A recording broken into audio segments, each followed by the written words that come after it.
Do you want to produce plastic and rubber with totally independent oil refinery? Refinery that provides its own power and transportation. Well, unlike other types of factories in Satisfactory, oil is the place where you can go completely off-grid. This is video about basic oil refinery that can carry your factory into the late game. This setup will use only basic recipes, Mark I pipes and Mark III logistics. This setup can be placed anywhere on the map without expensive rail network or long power lines to the main power grid. So no rails and trains, no long power lines for input power, and no pipe or belt spaghetti across long distances tanking your FPS. All that while getting steady supply of rubber and plastic.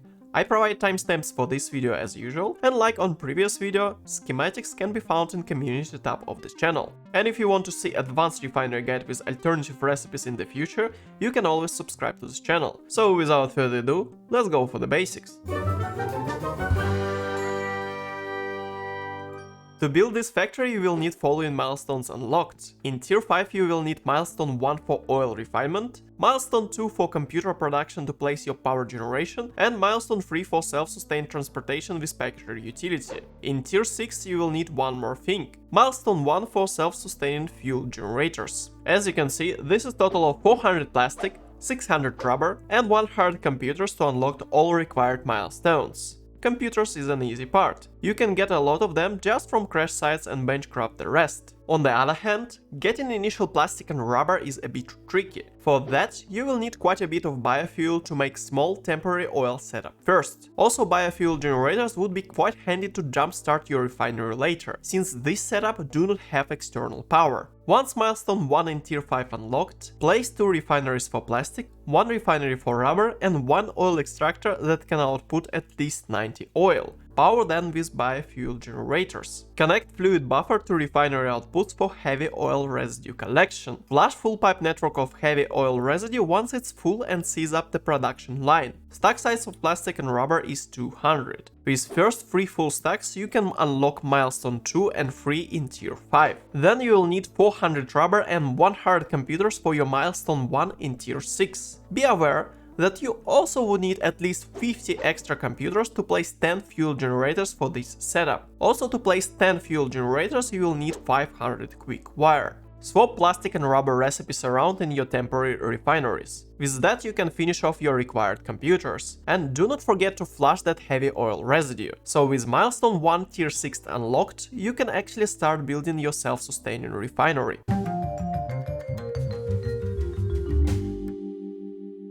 As general advice, I recommend to build refinery on the same level as your oil extractors. For example, here in Grand Canyon I just paid over bottom part of canyon to be flush or below of my oil extractors. Nevertheless, oil extractor have the head lift of 10 meters. This is exactly 4 stackable pipeline supports from the output of the extractor. Once you move beyond that, you will need pumps. I divide my production lines to correspond with Mark I pipe capacity of 300 and Mark III logistics with belt capacity of 270. For a full basic setup, you will need 2 separate Mark I pipelines with 300 oil each, totaling at 600 oil. 300 oil in each pipe can be easily achieved by overclocking one oil extractor on a normal node. And while overclocked power consumption of extractors is pretty steep, your refinery can totally handle that. As an alternative, you can combine several lesser quality nodes into one 300 oil pipe. But since this is really early game setup, you can be short on building resources, and just getting total of 6 power shards is way faster and easier. Place 10 refineries in line and set them for rubber for the first 300 oil. Then place another 10 opposite refineries for plastic facing the output of first 10 rubber refineries. Second set of refineries feed from another 300 oil pipe. Every set of 10 refineries can use Mark III belts for plastic and rubber outputs. Combine heavy oil residue outputs of all 20 refineries into one single pipeline. This way you will get exactly 300 heavy oil residue in the pipe. This is pretty much your bottleneck, just like 300 oil inputs. Obviously, manually flushing heavy oil residue is not an option for fully automated factory. Place 5 refineries to process 300 heavy oil residue into 200 fuel. Now you take that combined 200 fuel output and direct it into 10 fuel power generators. 10 fuel power generators produce 1500 megawatts of power that easily cover your needs. But as you can see, it is only 120 fuel consumed out of 200. So with 80 fuel left, you will easily clog up your production line and everything will crawl to a halt. Obvious solution is just to get even more fuel generators to burn that fuel. But it is pretty expensive when you consider more computers and quick wire, and then you get excess of power. Yes, you can put the power line and tap into this energy source with main factory, but we are doing off-grid factory, so there is more elegant solution. As you can remember, we actually want to transport plastic and rubber into our main factory. We will be using trucks and truck stations since we do not have huge rail network to support it yet, and trucks runs on fuel, and we can totally supply our trucks with fuel produced on site. For that, we will need to take some of our plastic output and direct it into 2 constructors producing empty canisters. Then you place 3 packages set to fuel packing. This is a bit overkill since you need to consume only 80 of excess fuel. 3 packages will use 120 fuel. So this is exactly 1 packager more than you need. But in my opinion, this is required future-proofing. As you can see, this setup have an issue of consuming your hard-earned plastic. Obvious step would be doubling production of plastic with 10 extra refiners to cover losses. But this is discussion for the last chapter, while right now we have different set of challenges to solve. To prevent your packagers consuming 120 fuel dedicated to fuel generators, we will need to set up fluid buffer. And I'm not talking about actual fluid buffers in the game, I'm talking about this contraption. Fluids in Satisfactory behave somewhat close to the real life, so by simply raising fluid choke point above fuel generators, you will force fuel into generators first, and only then, when they are full, excess fuel will overspill into your packagers. You know, gravity! Obviously there is plenty of vacant room in this pipe for extension of your plastic production and extra fuel, but there is another challenge on the list to solve first, before of course we will talk about future upgrades.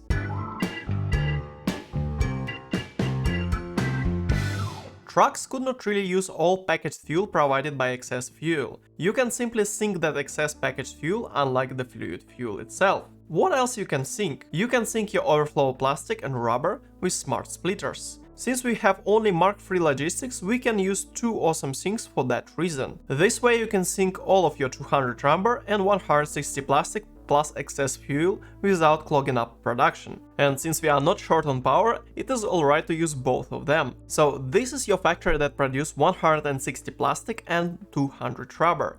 Not so impressive, but at the same time we have transportation network in place, we have plenty of packaged fuel for our jetpack, same packaged fuel production can handle extensive network of trucks, and we have off-grid sustainability, and we even have really neat way to generate fixed coupons. Pretty important to understand that this is your first step and groundwork for future upgrades. And speaking of future upgrades, well, let's talk about this video sponsor. This video is brought to you by CTLB. CTLB stands for click that like button or else. Computer overlords are watching you closely. Be smart citizen, click that like button now.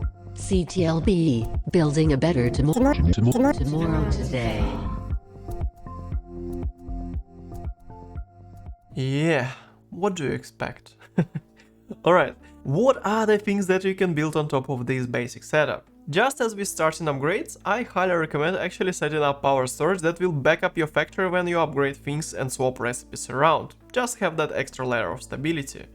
First priority is to set 10 extra plastic refineries. As with 2 lines before, you will need 300 oil pipe. Actually, this is the maximum amount of oil in Grand Canyon where my refinery is placed. To deal with excess heavy oil residue from 10 new plastic refiners, set 2 extra refiners with one at 100% and other at 67%. 10 generators can easily supply even increased production, but to be safe and clean up excess fuel, you will need to get 2 extra generators.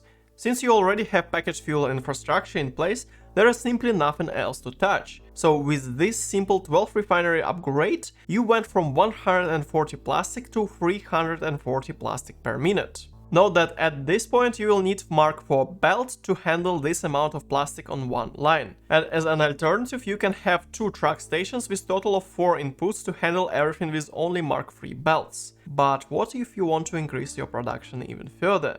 Well, it is easy to create like colossal alternative recipe refinery that can produce like 1500 plastic and 1200 rubber from 900 oil, but it requires like 6 different alternative recipes and blender building from final milestones, and of course completely different layout, huge power input, and probably a video of its own. Also it involves like 125 refineries. But what if I tell you that you can actually make huge bump in production by just using one alternative recipe?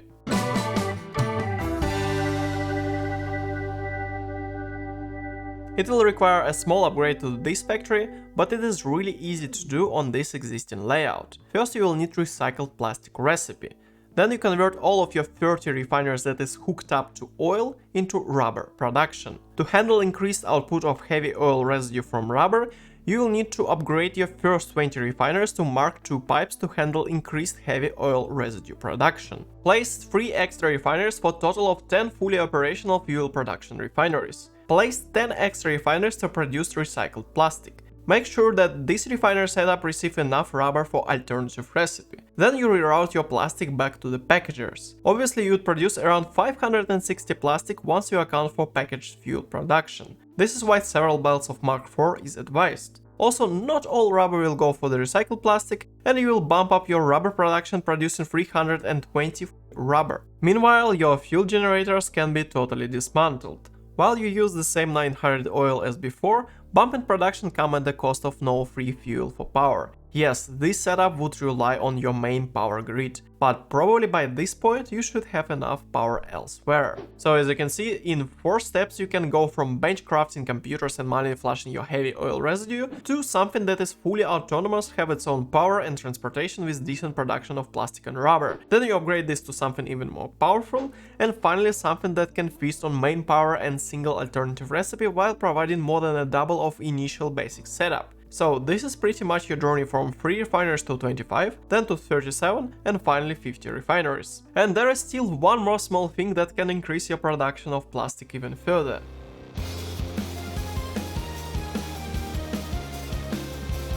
This refinery setup is using plastic to produce canisters. But there are actually 2 other alternative recipes. They can totally replace plastic in production of empty canisters. You can make production line on site where you have your refinery, or since you have more than enough packaged fuel to sustain several truck stations, just produce empty canisters elsewhere and import them with trucks to your refinery. I actually find this very important part of the game. With small factory producing empty canisters, you can actually make water towers without pumps. You simply use packers to pack fluids, then conveyor lifts to transport canisters upward, and finally unpack fluids on the top. This requires only a handful of canisters in the closed self-sustaining loops. This will come in handy for future products where you can head lift things like oil, sulfuric acid, alumina solution and once again some water. So I hope this whole video was helpful, and of course more Satisfactory videos in the works. Here's a list of the work in progress titles for Satisfactory videos on this channel. So if you want to see one of those videos up next, leave the comment down below. I was Foxy Shanks, and until the next time, thank you for watching and have a satisfactory day.